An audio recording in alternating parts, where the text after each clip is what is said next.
किया जा रहा है। बेबुनियाद बेसिर पैर की बातें राहुल गांधी की तरफ से बोली जा रही हैं, बार बार बोली जा रही हैं। सिखों को कमजोर दिखाने की कोशिश की जा रही है, कमजोर दिखाने की, दोबारा दंगे भड़काने की, उनके खिलाफ बोलने की साजिश कर रहे हैं, बस उसके अलावा और कुछ नहीं है। जैसे विपक्ष को हम देख रहे हैं, वो लगातार एक मुद्दा उठाते हैं कि मुस्लिम खतरे में है, ऐसा अल्पसंख्यकों को भी, वो सिखों को भी कमजोर दिखाने की कोशिश कर रहे हैं। इस पर क्या कहेंगे आप? वाहिगुरु जी का खालसा, श्री वाहिगुरु जी की फतेह।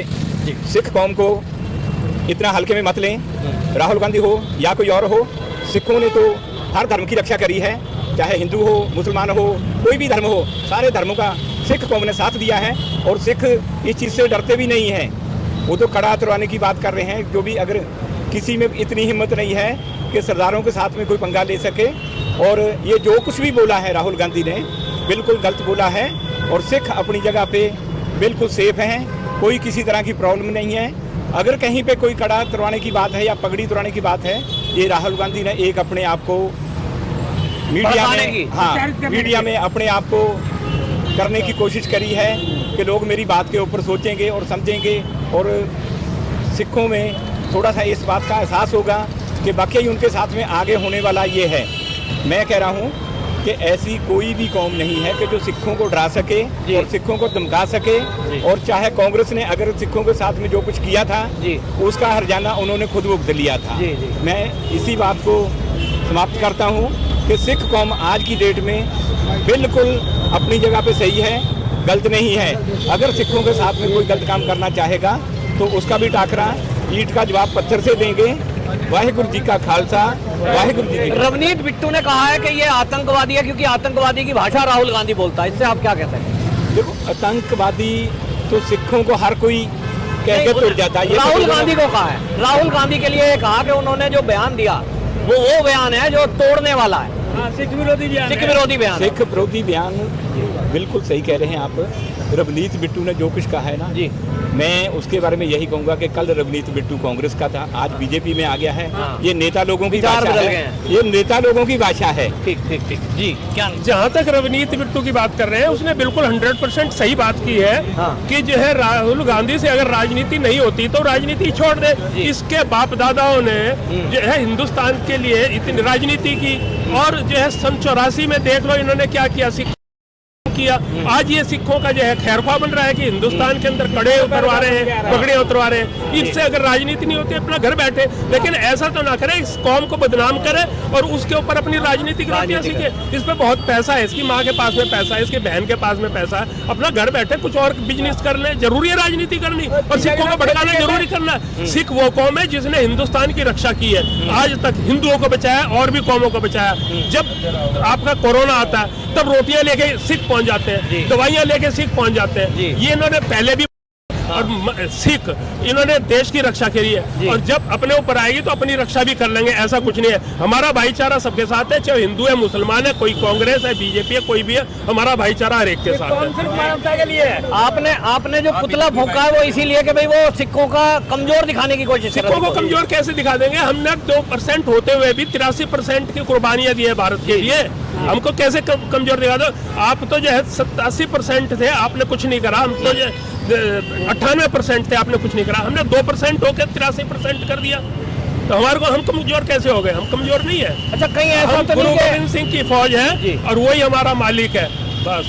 मोदी जी ने जो सिख कम्युनिटी का सम्मान किया है, बार बार उनका जो रुख बीजेपी की तरफ आ रहा, कहीं ऐसा तो नहीं उससे बौखला के इस तरह की बातें? जहाँ तक मोदी जी की प्रश्न है, मोदी जी सिखों का बहुत एहतराम करते हैं, बहुत रेस्पेक्ट है उनके मन में, और जो चीज नहीं हो सकती थी वो उन्होंने अपने इन 10 साल के कार्यकाल में सिखों के लिए वो सब कुछ फैसिलिटी और वो कुछ देने की कोशिश की, और आगे भी वो, मेरे को नहीं लगता कि जब विरोध होंगे आगे भी वो देंगे, ऐसा कुछ नहीं है।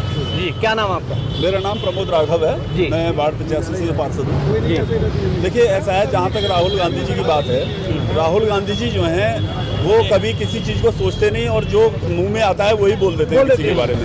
ये सबसे पहले तो जो है इनको किसी भी बात को बोलने से पहले इनको समझना चाहिए कि भाई हम किसको क्या बोल रहे हैं। भाई इनको जब सही मायने में जब पता ही नहीं है, सन 84 में जो है एक बार जो है उनको पता नहीं है, बताया नहीं किसी ने जो है कि भाई जो है जब बड़ा पेड़ गिरता है तो जमीन हिलती है। तो एक चीज बताया जाए कि भाई इस तरीके की जो है बातें जो है जब इन लोगों के यहाँ से जो बोली जाती हैं, और मैंने तो शुरू से देखा है कि जब इनको नेता प्रतिपक्ष जो बनाया गया है, ये जानबूझ करके जो है जो रहा सहा है ना, इसको भी मिट्टी में मिलाने के लिए जो है इनको बनाया गया है। ये कभी जो है सक्षम नहीं हो सकते, और इस तरीके की जो बातें जो बोलते हैं, ये एक मंद बुद्धि जो है, जो बच्चा होता है ना, इस तरीके की बातें होती हैं। आपको लग रहा है ये हिंदू सिख को बांटने की एक कोशिश है कांग्रेस की? देखिए, ये जो है पूरी कोशिश कर लें, जो भी कोशिश करना चाहते हैं वो कर रहे हैं। इनको सबको पता है। अब सिख भाई जो हमारे हैं वो सभी लोग जो है अच्छी तरह से जानते हैं कि कहाँ वो लोग जो हैं ठीक हैं और कहाँ उनको रहना चाहिए। ये कितने ही बांटने की कोशिश करें, कुछ भी करें, ये कहीं कुछ नहीं कर सकते और ना इनके बस का है। क्यों? क्योंकि जो है एक जो पोपट होता है ना, जैसे तोता होता है, ऐसे आदमी को जो है आप जो है अगर जो है नेता प्रतिपक्ष बना करके जो बैठा रहे हैं, जिसे जो है पता ही नहीं है कि किसके साथ क्या बात करनी चाहिए या किसको क्या बोलना चाहिए, तो ऐसे आदमी से तो निश्चित जो है मान लें कि भारतीय जनता पार्टी या सिख भाई हमारे जो सब एक हैं और वो एक ही रहेंगे। इसमें कोई बांटने का या उसका कोई असर पड़ने वाला नहीं है, मैं जहाँ तक जानता हूँ। भारतीय जनता पार्टी जिंदाबाद, भारतीय जनता पार्टी जिंदाबाद। वाहिगुरु जी का खालसा, वाहिगुरु जी की फतेह। हमारा राहुल गांधी जी से अनुरोध है, सिखों को भड़काने की बिल्कुल भी कोशिश न करी जाए। सिख ऐसे नहीं है कि किसी के कहने से भड़क जाए। ये 2% की कौम है। इसको जितना आप जितना इनसे दूर रहोगे उतना ही आपको फायदा रहेगा। इनको भड़काओगे तो कौम भड़केगी। कौम को भड़काने की बिल्कुल भी कोशिश ना करी जाए। सिर्फ उनसे एक ही अनुरोध है, अपनी जुबान को कंट्रोल करना अपने हाथ में होता है। वो पार्लियामेंट में बैठ के कुछ भी बोलते हैं, वो कोई भी स्टेटमेंट दे, इसका सिखों पर कोई असर नहीं होने वाला। वाहिगुरु जी का खालसा, वाहिगुरु जी की फतेह। माननीय मोदी जी ने, योगी जी ने जितना कार्य करा है सिख कौम के लिए, योगी जी ने जो काम करा है, जिस तरीके से वो नतमस्तक होते हैं गुरु तेग बहादुर जी के लिए, ऐसा किसी पार्टी के थ्रू नहीं किया गया है। जो काम मोदी जी ने किया, ऐसा काम किसी पार्टी के थ्रू नहीं किया गया। सिख बीजेपी के साथ है, सिख मोदी जी योगी जी के साथ हैं। हम चाहते हैं आगे बढ़े, सिख कौम आपके साथ है। देखिए, राहुल गांधी को देश का जो युवा है वो सीरियस नहीं लेता है। राहुल गांधी एक मंदबुद्धि बालक है, लेकिन मंदबुद्धि बालक जब परेशान करता है तो उसको लगती है। सेम इसी प्रकार जब राहुल गांधी बाहर जाते हैं और वो अलग सलग सरदारों के लिए, सिखों के लिए, कभी किसी के लिए जो बयान देते हैं वो बहुत ही अशोभनीय है। और राहुल गांधी को चाहिए कि वो अपनी राजनीति छोड़ करके किसी कंट्री में जाकर के अपना स्थान स्थापित करे, जीवन स्थापित करे। इससे ज़्यादा उसको जरूरत नहीं है। क्या नाम आपका? विपुल जैन जी, क्या कहना चाहते हैं? राहुल गांधी जो हैं, इनका पूरा परिवार इटली से आए हुए हैं। बेसिकली सारी इनमें जो सोच है वो अंग्रेज़ों वाली है।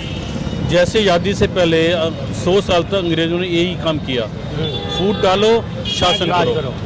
इसी तरह ये भी करनी सोच रहे हैं। हिंदुओं के जितने वर्ग हैं, जितने अल्पसंख्यक हैं, उन सबको आपस में बांटते रहो और राज करते रहो। इनमें क्या है, नेगेटिव आइडियोलॉजी भरी हुई है कि हम अपनी बात को रखनी है, दूसरों की नहीं सुननी। हर जगह जाकर अपना अपना अलग अलग प्रचार। सीए एनआरसी का विरोध किया ताकि अल्पसंख्यकों को मान्यता ना मिले, उसमें कांग्रेस ने किया है ना, तो उसमें सिख भी हैं, जैन भी हैं, बौद्ध है। इस पर आप क्या कहेंगे? क्या नाम जी आपका? आप कुछ बोलना चाहेंगे? जी, वैसे मैं एक बात बोलना चाहूँगा जी। आज 2024 लगभग 24 साल हो गए। जितने जख्म कांग्रेस पार्टी ने सिखों को दिए उतने किसी पार्टी ने नहीं। 40 साल हो गए 84 दरमियान। मैं आपसे 84 से लेके आज तक, जो 84 का कार्यकाल हुआ था, आज भी हम लोगों के जख्म नहीं भरे। आप तिलक नगर में जाओगे तो आज भी एक विधवा कॉलोनी है, जिसको देख के हमारे को आंसू आते हैं। हमारा कसूर क्या है जी? क्यों हमारे को चेक किया जाता है कि हम जिंदा हैं या मर गए? आप मुझे एक सिख ऐसा दिल्ली में दिखा दो जो ये बोल दे कि यहाँ पे हमारे को गुरुद्वारे में जाने के लिए मना है या कड़ा पहनने के लिए मना है। मुझे तो नहीं दिखता। तो मैं कांग्रेस पार्टी के शीर्ष नेतृत्व से, राहुल गांधी जी से, जो इन्होंने ये देश से बाहर जाके ऐसा बयान दिया है, उस बयान को वह जल्दी से जल्दी वापस ले लें। हमारे से ना हमें चेक करें कि हम कितने अंदर से भरे हुए हैं। यही हम चाहते हैं कि पार्टी सोच समझ के ऐसी भावनाओं को ठेस ना बचाए। यही हमारी आवाज़ है।